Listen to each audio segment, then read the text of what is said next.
1절로 24절의 말씀 다 같이 한 음성으로 봉독하시겠습니다.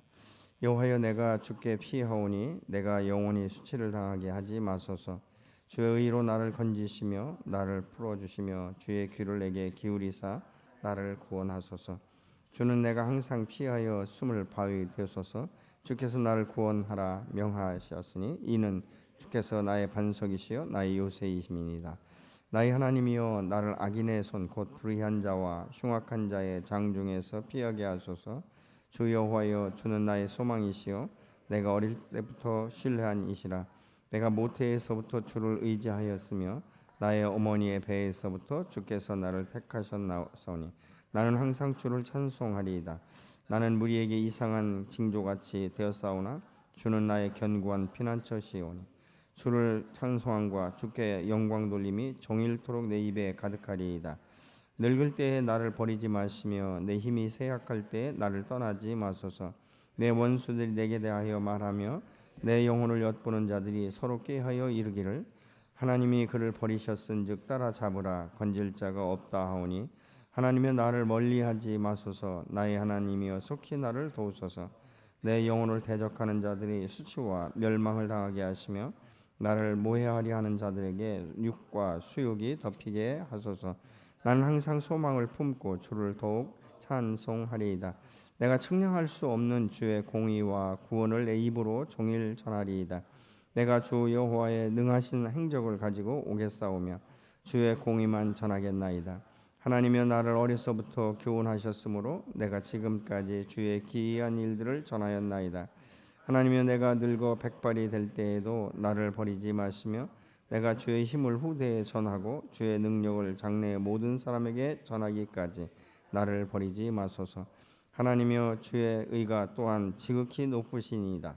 하나님이여, 주의 우리에게 여러 가지 심한 고난을 보이신 주께서 우리를 다시 살리시며 땅 깊은 곳에서 다시 이끌어 올리시리이다. 나를 더욱 창대하게 하시고 돌이키사 나를 위로하소서. 나의 하나님이여, 내가 또 비파로 주를 찬양하며 주의 성실을 찬양하리이다. 이스라엘 거룩하신 주여, 내가 죽음으로 주를 찬양하리이다. 내가 주를 찬양할 때 나의 입술이 기뻐 외치며 주께서 속량하신 내 영혼이 즐거워하리이다. 나의 혀도 종일토록 주의 의를 작은 소리로 읊조리리니 나를 모해하려 하던 자들이 수치와 무한을 당함이니이다. 아멘. 오늘 이 본문의 말씀을 가지고 우리 이대성 목사님 나오셔서 거기 계시며 응답하시는 이 하나님이라는 제목으로 말씀 증거해 주시겠습니다. 나오실 때 박수로 환영해 주시면 감사하겠습니다.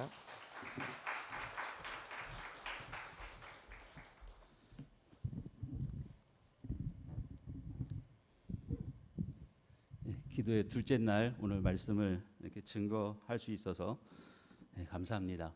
우리 옆 사람하고 좀 같이 인사 한 가지 나눌까요? 복음의 증인으로 한 해를 살아갑시다. 기도의 능력을 경험하고 증거합시다.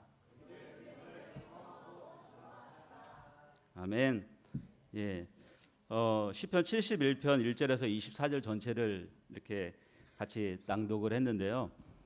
말씀을 읽는 것이 좋은 기도라고 이렇게 말씀을 합니다. 그래서 기도할 때 시편을 자주 읽음을 통해서 기도하는 법을 이렇게 배울 수 있다고 이렇게 이야기를 많이 합니다. 그래서 가능하시면은 시편을 많이 읽으시면서 기도하시면 좋을 것 같고요.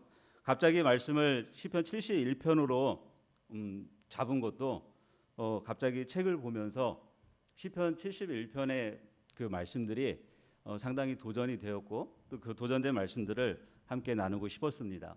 오늘 말씀의 제목도 거기 계시며 응답하시는 하나님.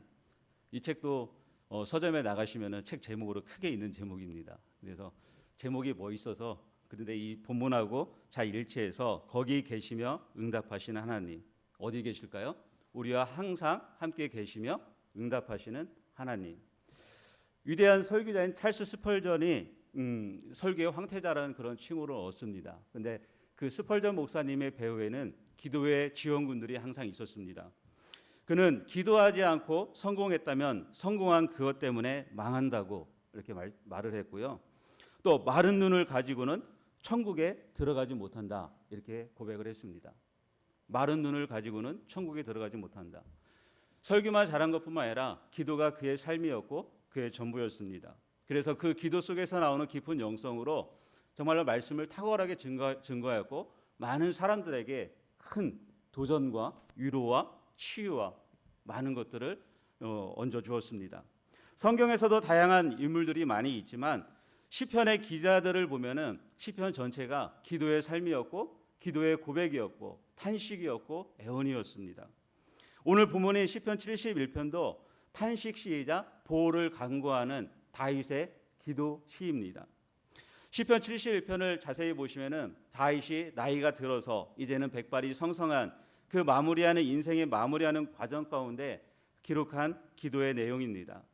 이 다윗은 평생 주를 신뢰하고 의지하였으며 날마다 부딪히는 일상의 삶의 위기 속에서도 믿음을 끝까지 견지하면서 믿음을 지키고 믿음으로 살아낸 사람입니다. 사람에게 있어서요, 출발의 시간은 태어나는 순간 출발을 합니다. 그러나 같이 태어났어도 끝맺는 시간은 모두 다가 다릅니다. 또 어떤 사람은 출발은 잘하였고 중간도 잘하였지만 마지막에 어떤 인생을 살아가느냐에 따라서 그 인생의 앞의 것이 전부 다 허물어지는 경우도 우리는 많이 볼 수 있습니다. 끝까지 잘 가는 사람이 잘 가는 사람입니다. 끝이 좋아야 제대로 산 사람인 것이죠. 나이가 들어서 노망이 들면은 그 앞의 것을 잃어버리는 것들이 너무나 많이 있습니다. 오늘 이 시편을 보면은 다윗은 끝까지 잘 갔던 사람입니다. 마라톤으로 치면은 인생의 마라톤을 끝까지 제대로 완주한 사람이 바로 다윗이라는 것이죠. 살다 보면은 우여곡절이 많이 있을 수가 있습니다. 그러나 그 마지막까지 내가 어떤 목표를 가지고 어떤 목적을 가지고 누구를 바라보며 살아갈 것인가에 확실하게 그 대상이 정해져 있으면은 그 대상을 보고 아까 우리가 마지막에 부른 그 시선이 하나님께 정해져 있으면은 그 시선을 붙들고 그 시선을 쫓아서 살아가면은 마지막 유종의 미를 잘 거둘 수 있다는 것입니다. 다윗이 평생 하나님 앞에서 어떤 마음과 자세로 인생을 살았든지 이 시편에 있는 본문의 말씀을 가지고 오늘 우리가 함께 말씀을 나누면서 우리 또한 다윗의 삶에 개입하시던 하나님이 동일하게 우리의 삶에 어떻게 개입하실 것이고 그 신실하신 하나님의 열심이 우리 각 사람 가운데 동일한 열심으로 나타나서 우리 인생의 고백에 백발이 성성할 때 나는 하나님으로 인하여 여기까지 왔습니다 라고 고백할 수 있는 우리 모두가 되기를 주님의 이름으로 축원합니다. 그래서 첫 번째 말씀 가운데 함께 나누고 싶은 것은 신뢰의 대상인 주님이 신실하시기에 확신을 가지고 기도했다는 것입니다. 신뢰의 대상이 다윗에게 분명했다는 것이죠. 완전한 신뢰, 참된 신뢰를 할 수 있는 사람이 다윗에게 있었다는 것이죠. 참된 신뢰를 할 수 있다는 것은 뭐냐면은 그 참된 신뢰자를 내 앞에 놓고 나와 함께하는 그 신뢰자 앞에서 나의 연약함을 의존할 수 있기 때문에 그 신뢰자한테 전적으로 나를 맡긴다는 겁니다. 그러면 나의 연약함을 통해서 그 참된 신뢰자가 나와 함께하시기 때문에 그 신뢰자를 통해서 내가 할 수 없는 놀라운 일들을 행할 수 있게 된다는 것이죠. 이 신뢰의 증거들이 오늘 본문에서도 시인이 이야기하고 있습니다. 3절에 한번 같이 보실까요? 어떤 표현들이 있습니까? 수물, 바위, 그 다음에 반석, 요새, 그 다음에 4절에는 나의 소망이라고 표현하고 있고 그 다음에 7절에는 견고한 피난처라고 표현하고 있습니다. 다윗에게 있어서 하나님은 언제든지 피할 수 있는 바위와 같으신 분, 언제나 나의 반석과 같으신 분, 적들이 침공해도 하나님은 요새이셔서 끄떡없는 그런 요새 같은 하나님, 유일한 나의 소망이 되신 하나님, 견고한 피난처, 그 하나님이 다윗에게는 절대적인 참된 신뢰의 대상이었다는 것입니다. 그런데 이 신뢰의 대상인 이 하나님이 태중에 있을 때부터 자기 가운데 역사했다는 겁니다. 자기 가운데. 한번 6절 한번 읽어볼까요? 우리 같이 시작. 내가 모태에서부터 주를 의지하여 싸우며 나의 어머니의 배에서부터 주께서 나를 택하셨사오니 나는 항상 주를 찬송하리이다. 예, 말씀이 좀 이상하지 않나요? 내가 모태에서부터 주를 의지하였으며 나의 어머니의 배에서부터 주께서 나를 택하셨사오니. 모태에서부터 주를 의지하였다. 의지할 수 있을까요? 다윗은 그랬는가 보라고 생각할 수 있지만 이건 다른 표현인 것이죠. 어떻게 모태에서부터 다윗이 주를 의지할 수가 있겠고 모태에서 자기가 스스로 택함을 받을 수 있겠습니까? 우리는 간혹 이런 표현을 씁니다. 주님, 내가 주님의 손을 꼭 잡겠습니다. 맞는 표현이기도 합니다. 그러나 절대적으로 맞는 표현도 아닙니다. 내가 이 대상을, 절대적인 대상을 꼭 잡고 있을 때 내가 이 손을 힘이 빠져서 놓게 되면은 어떻게 됩니까? 떨어지는 겁니다. 그러니까 내가 절대적으로 잡고 있다는 것은, 주님을 의지했다는 것은, 내 힘으로 주님을 의지했다는 표현은 이건 말이 안 맞습니다. 내가 그 대상을 절대적으로 손을 잡고 의지할 수 있는 대상이 되지만 내가 잡고 있다고 해서 그분을 끝까지 잡을 수는 없다는 것이죠. 누가 붙들어 주신 겁니까? 하나님이 모태에서부터 다윗을 택하신 것이고 하나님이 모태에서부터 태어날 때부터 다윗을 붙들어 주셨다는 겁니다. 다윗이 하나님을 잡은 게 아니라 하나님이 다윗을 붙들고 계셨다는 겁니다. 모태에서부터. 그러니까 다윗이 한 일은 사실은 없어요. 다윗은 놔도 되지만 하나님은 끝까지 다윗을 붙들고 있는 것이죠. 저와 여러분도 동일한 줄로 믿습니다. 내가 비록 때로는 손을 놓는다 할지라도 하나님은 계속적으로 나를 붙들고 계시는 하나님이신 것입니다. 주님이 다윗을 붙잡고 인생을 시작했다는 것, 태중에서부터 택하시고 주께서 붙들어 주시고 세상에 나오게 하시고 세상에서 받아주시고 그리고 어렸을 때부터 다윗을 교훈하기 시작했다고 17절에서 말씀하고 있습니다. 그런데 이런 하나님께서 붙드시고 택하시고 교훈하시고 이런 일들을 다윗 가운데 행하시니까 사람들이 생각할 때 다윗의 일생이 기이한 거예요. 마치 이상한 사람처럼 보이는 거예요. 양치기였던 사람이 어느 날 기름 부음 받고 갑자기 골리앗을 무너뜨리고 그것으로 인해 도망쳐 다니고 죽을 고비를 넘기고 사람들한테 볼 때는 정말 기이한 삶이 된 것이죠. 그래서 그런 표현을 하고 있지 않습니까? 7절에 보면 나는 무리에게 이상한 징조같이 되었사오나 주는 나의 견고한 피난처이시오니. 사람들이 볼 때 무리들에게 군중들에게 이상한 사람같이 보였다는 겁니다. 이걸 영어 성경 버전에서는 이렇게 설명하고 있습니다. 도저히 설명할 수 없는, 이해할 수 없는 불가사의한 현상들이 일어났다. 도저히 자기의 삶 가운데 설명할 수 없는 불가사의한 현상들이 다윗의 삶 가운데 일어난 것이죠. 그래서 다윗은 자기 자신을 두고 나는 사람들에게 이상한 존재, 이해할 수 있는 존재가 되었습니다. 내 인생을 설명하려 해도 설명할 수가 없는 불가사의한 인생이 되었다고 고백하고 있는 것입니다. 그렇다고 이상한 징조와 이런 기이한 삶이 우연히 막 이루어진 것일까요? 그렇지는 않습니다. 이 시편이나 다윗의 글들을 보면은 다윗은 평생 믿음을 가지고 주님을 따른 신실한 제자였습니다. 다윗의 시편의 글들을 보면 다윗은 하나님의 말씀을 굉장히 사모했고 사랑했고 그 말씀들을 묵상했습니다. 그 말씀들이 바로 다윗의 기도의 능력이 되었고 그 말씀으로 직면했던 위기의 순간 삶의 자리를 이겨 나갔던 것입니다. 이겨 나갈 때마다 이 주님은 정말 믿을 만한 분이구나라는 것들을 삶 속에서 온몸으로 경험한 것입니다. 그래서 처음에 그런 고백들이 삶의 현장에서 얻어진 고백이 되는 것이죠. 나의 요새시요, 나의 산성이시요, 나의 반석이시요, 나의 견고한 피난처라는 그런 삶의 고백이 그런 말씀으로 삶을 살아내고 경험을 통해서 하나님은 정말로 신실하신 분이구나, 신실한 분이심을 바로 고백할 수 있는 것이죠. 하나님이 어떤 분이심을 알았기에 그래서 그는 자신의 연약함을 끊임없이 고백할 수 있었고 완전한 신뢰를 가지고 그 주님께 고백할 때 하나님은 다윗의 그 연약함을 들어서 위대하게 하나님은 사용하신 줄로 믿습니다. 이 일하심을 경험하면 할수록 자신을 의지하지 않게 되고 확신 가운데 더 주님 앞에 나가게 되고 그 나가게 될 때마다 그 일상의 삶에서, 다윗의 삶에서 기이한 일들이 끝없이 펼쳐지게 된 것입니다. 사랑하는 성도 여러분, 한번 이 지금 말씀드린 것들을 우리 삶에 한번 곰곰이 한번 적용하시며 하면 되돌아보시기 바랍니다. 우리 자체의 인생이 다윗 같지는 않더라도 그 자체가 기이하고 이상한 징조들이지 않습니까? 여러분들이 지금 여러분들이 이 자리에 와서 하나님 앞에 말씀을 듣고 기도할 수 있는 것, 이상한 일이고 기이한 징조 그 자체인 것입니다.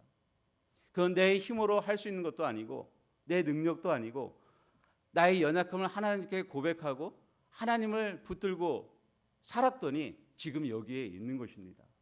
그것 자체가 이상하고 기이한 징조들인 것입니다. 도저히 믿을 수 없는 일들이 우리 인생 가운데 분명히 있었을 것이고 여전히 믿을 수 없는 일들로 인해서 여전히 고민하며 기도하고 있는 내용들도 있다는 것이죠. 그럴 때마다 또한 우리의 피할 바위와 피난처와 반석과 요새는 과연 무엇일까요? 피난처와 바위와 요새가 진정으로 그 신실하신 하나님이라고 확신한다면은, 그리고 그분을 신뢰한다면은 우리는 그 참된 신뢰의 대상자인 주님 앞에 확신을 가지고 기도할 수 있습니다. 바로 다윗과 같이 기도할 수 있는 것이죠. 원수들이 지금 자신을 둘러싸여 있고 자신의 힘이 없고 백발이고 시험 가운데 있다 할지라도 하나님이 그 상황 가운데 나의 연약함을 들어서 수치를 멸하게 하실 그 하나님 앞에 확신을 가지고 나가게 된다는 것이죠. 그래서 아까 내가 그 주님의 손을 잡는 것이 아니라 하나님이 나를 잡아달라는 그런 찬송과 고백도 있지 않습니까? 주님이여 이 손을 꼭 잡고 가소서. 주님이여 이 손을 꼭 잡고 가소서. 주님이 내 손을 꼭 잡고 이끄는 삶, 거기에 내가 확신을 둔다면은 바로 그 신실하신 하나님 앞에 우리는 더 날마다 나와 나의 연약함을 고백해야 될 줄로 믿습니다. 나이가 들면은 경험을 사람들이 많이 의지하게 됩니다. 지금까지 살아온 인생의 경험이 있고 경륜이 있으면은 사실 그 경륜과 경험을 토대로 기도하지 않고도 내 힘과 능력과 어느 정도 지식으로 그것들을 해결해 나갈 수 있는 능력이 있습니다. 충분히 어느 정도까지는 할 수 있습니다. 그러나 시인의 인생, 쭉 인생을 봤을 때 시인은 자신의 경륜, 자신의 경험을 절대시하지 않습니다.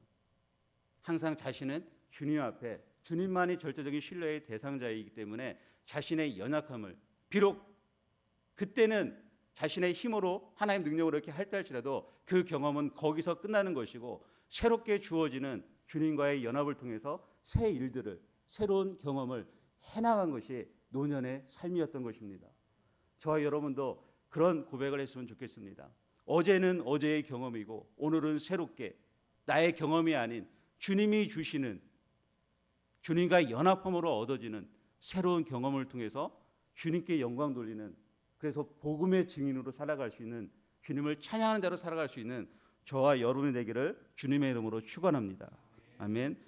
두 번째는 미래를 바라보며 기도가 응답받으리라는 확신으로 기도합니다. 미래를 바라보며 기도가 응답받으리라는 확신, 소망으로 기도한다는 것입니다. 좋은 기억들은 생각만 해도 기분이 좋아집니다. 그렇지 않습니까? 내가 어떤 좋은 추억이 있고 좋은 기억이 있으면은 그 기억들은 생각만 해도 왠지 기분을 업해 줍니다. 모세는 다음 세대들을 향해 성경에서 이런 고백들을 합니다.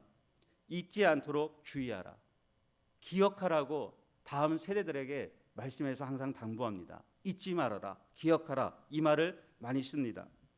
주께서 행하신 일들을 잊지 말라고 또 기억하라고 당부하고 있는 것이죠. 하나님께서 행하신 일들을 기억하면 바로 다시 소망을 가지고 기도의 자리로 나가게 된 줄을 믿습니다. 하나님께서 나에게 행하셨던 일들을 기억하고 잊지 않는다면 우리는 미래가 보이지 않는 그 자리에서 다시 기도의 자리로 나가게 된 줄을 믿습니다. 그래서 평생 하나님을 신뢰하는 성숙한 성도들은 지속적으로 그분께 소망을 두고 주님이 베푸신 도움을 바로 찬양하는 자된 줄을 믿습니다. 14절 말씀 같이 한번 읽어볼까요?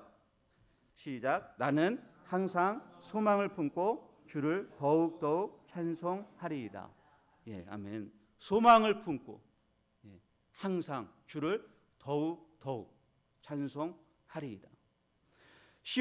바로 시인은 다가올 구원을 바로 소망 가운데 기다리며 그 하나님, 신실하신 하나님을 더욱더 찬양하겠다고 생각합니다. 분명 아직 이루어지지 않았지만 평생에 신실하신 하나님을 내가 쭉 돌아보니 자신이 행하신 그 측량할 수 없는 일들을 돌아보니 바로 자신을 이런 보이지 않는 상황 가운데 자신을 구원해 줄 거라는 그 확신으로 찬양한 것입니다. 우리가 9절과 18절의 말씀을 근거로 볼 때 한 9절하고 18절 같이 한번 읽어볼까요? 시작. 9절. 늙을 때에 나를 버리지 마시며 내 힘에 쇠약할 때에 나를 떠나지 마소서. 18절 시작. 하나님이여 내가 늙어 백발이 될 때에도 나를 버리지 마시며 내가 주의 힘을 후대에 전하고 주의 능력을 장래의 모든 사람에게 전하기까지 나를 예. 지금 시인의 상황은 우리가 앞에서 살펴본 것처럼 나이가 많이 들고 힘이 쇠약해져 있습니다.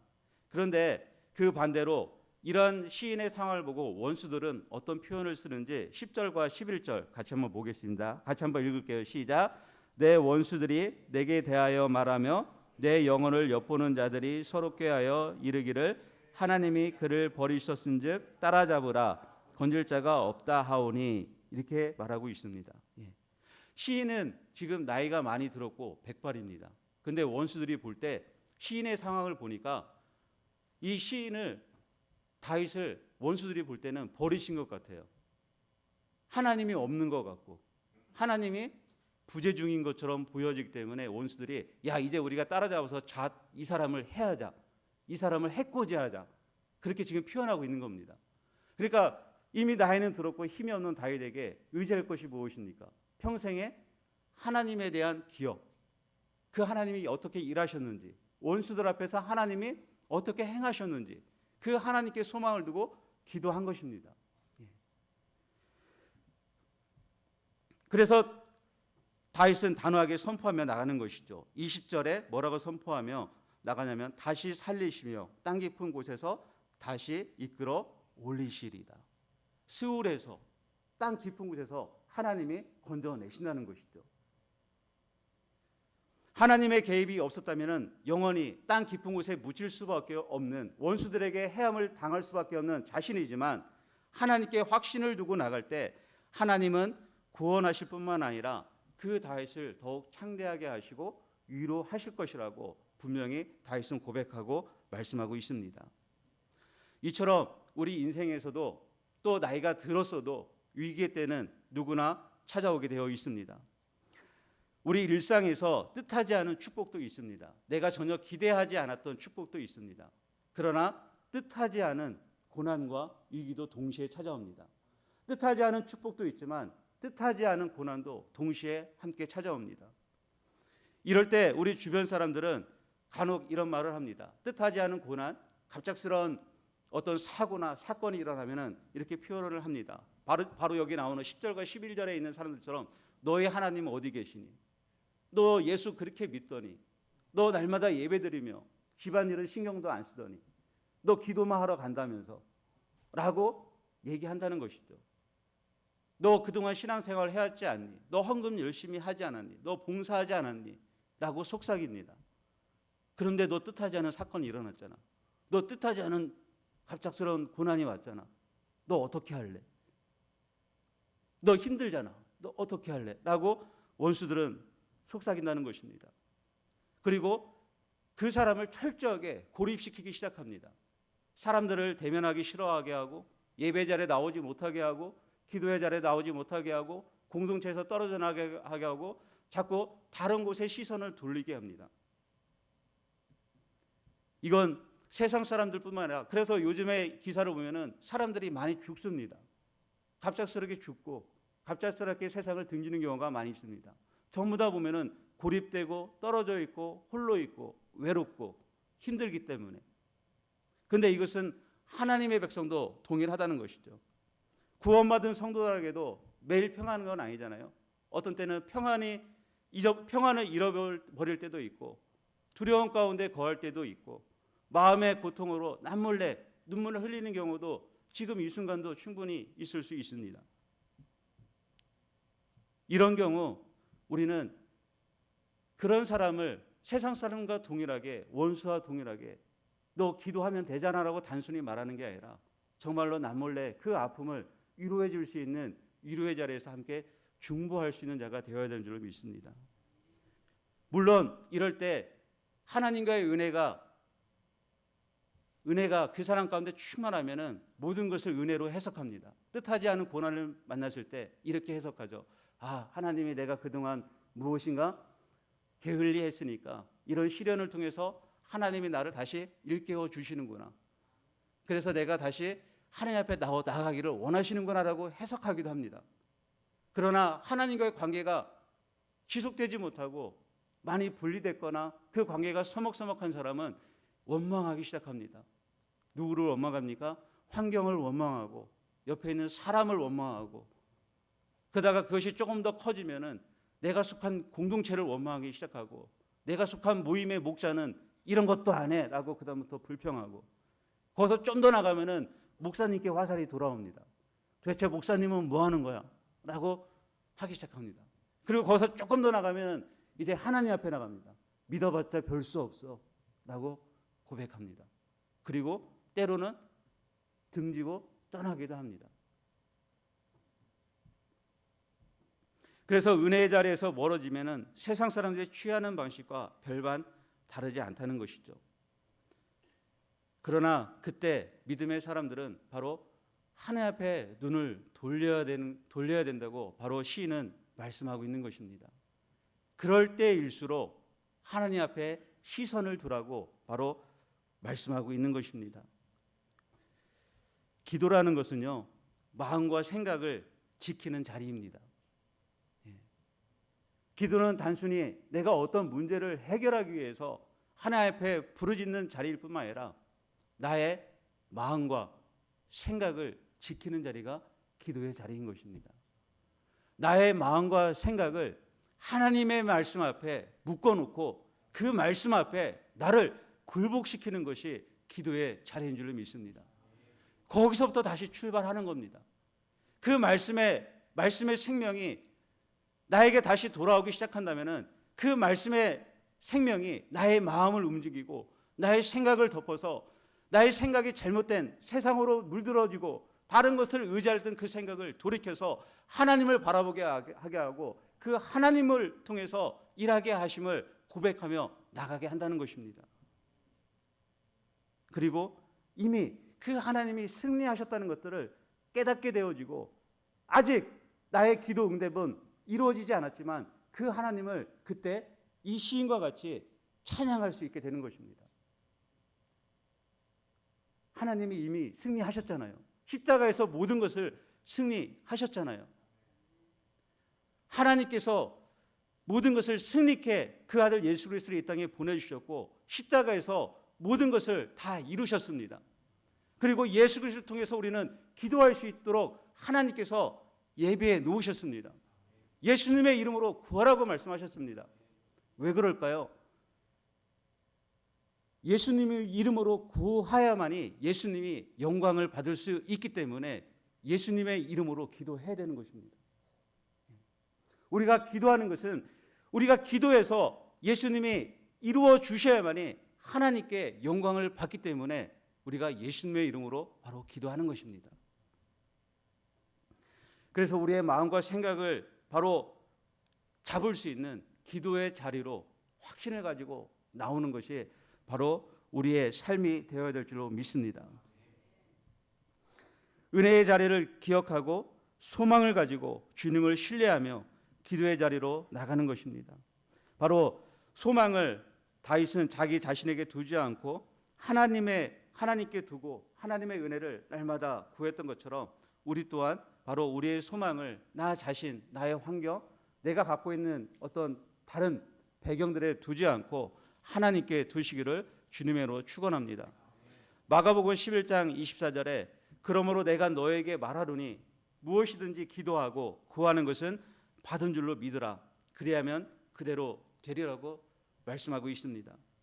23절의 말씀에서도 의심하지 그 23절의 말씀에 마가복음 11장 23절의 말씀에 첨부되는 한 가지 구절이 있는데요. 거기에는 의심하지 말고라는 단어입니다. 의심하지 말고 다윗처럼 확신을 가지고 그분을 신뢰함으로 기도하고 구하는 것은 받은 줄로 믿으라. 그리고 그분을 찬양하라는 것입니다. 아멘. 어떤 분이 기도에 대한 정의를 이렇게 표현했습니다. 한번 제가 읽어드릴 테니까 한번 들어보시기 바랍니다. 기도는 하나님의 응답을 소망하는 행동으로 기도하는 자가 믿음 안에서 상상 가능한 유일한 가능성의 관계를 포기하지 않고 하나님과의 언약을 기억하는 것입니다. 그러한 기도는 하나님의 대답을 얻으려고 애쓰고 대답이나 해결책이 부족할지라도 마땅히 따라야 할 신실함을 행하며 어두움, 침묵, 부재 가운데서도 진리를 외치며 깊은 수렁에 잠식되기를 거부하는 행동입니다. 이렇게 표현하고 있습니다. 깊은 수렁에 잠식되는 행동을 거부하는 행동, 이것이 기도인 것입니다. 시편의 기자는 하나님은 포기하지 않는다고 말씀합니다. 오히려 절망적인 상황에서 하나님을 포기하기보다는 더욱더 많은 기도의 자리로 눈물로 다윗은 나갔습니다. 부재 가운데서도 응답이 아직 이루어지지 않았지만 또 원수들은 여전히 자신을 둘러싸고 공격하지만 그때마다 시인은 하나님을 찬양하며 아니 오히려 더욱더 하나님을 찬양하겠다고 고백하고 있습니다. 어떻게 해요? 원수 니들 까불어야 필요 없어. 나는 하나님이 계셔. 나는 하나님을 찬양할 거야. 그리고 입술로 찬양을 고백하고 찬양을 외치며 선포하고 그렇게 나갑니다.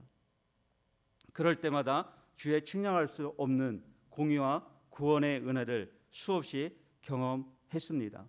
바로 저와 여러분들도 그러한 은혜가 임하기를 주님의 이름으로 축원합니다. 올 한 해 우리가 복음의 증인이라는 바로 이 표를 가지고 한 해를 우리 공동체가 살아가게 됩니다. 어떤 증인이 되시겠습니까? 일상에서 내가 정말로 살아내는 그 수많은 그 하나님을 경험하는 그 모든 것들을 누구에게 보여주고 싶습니까? 저는 가장 보여줄 수 있는 대상이 옆에 있는 성도도 중요하고 또 내 자녀들, 후손들, 내가 관계하는 모든 사람들한테 그것들을 보여주는 것이 필요하다고 생각합니다. 그것들을 통해서 다윗과 같이 후손 대대손손에게 바로 그것들을 증거하고 그 하나님이 어떤 분이신지를 내 기록으로 남겨서 나와 함께 하신 하나님이 너희 다음 세대도 함께하고 너희 다음 세대도 함께하기를 원한다는 그런 진정한 고백들이 우리 공동체에 있기를 주님의 이름으로 축원합니다. 하나님을 믿고 알고 사랑하는 모든 삶을 신앙생활이라고 합니다. 이것을 신약에서는 믿음이라고 표현합니다. 신뢰하는 사람에 대한 의존성을 근거로 믿는 상태를 의미합니다. 그래서 신앙생활은 의지 생활이라고 표현할 수 있습니다. 믿음은 의지 생활입니다. 누구한테 의지하는 생활입니까? 신실하시고 참되시고 나의 요새시고 반석이신 그분을 의지하며 생활하는 것이 의지 생활이고 신앙 생활인 줄 믿습니다. 올 한 해 이런 의지 생활을 통해서 수없는 복음의 증인들이 우리 공동체 가운데 일어나기를 주님의 이름으로 소망하고 확신합니다. 아멘. 함께 기도하도록 하겠습니다. 이 시간 우리 찬송 한 곡 같이 부르도록 하겠습니다.